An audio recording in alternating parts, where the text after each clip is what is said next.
অভয়নগরে ভালো কাজের উদ্যোগ সামাজিক সংগঠনের আয়োজনে ইফতার ও দেয়া মাহফিল অনুষ্ঠিত হয়েছে। শনিবার বিকালে উপজেলার নোয়াপাড়া গোহাট বায়তুস সালাম জামে মসজিদে এই ইফতার ও দোয়া মাহফিল অনুষ্ঠিত হয়।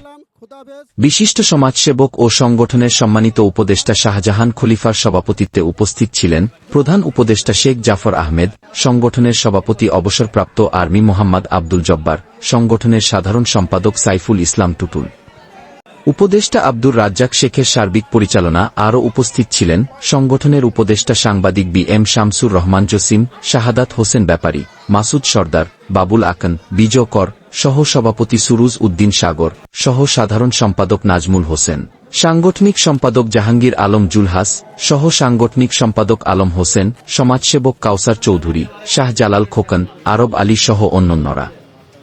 দোয়া পরিচালনা করেন গোহাট বায়তুস সালাম জামে মসজিদে ইমাম ও খতিব মাওলানা মুজিবুর রহমান আনসারী।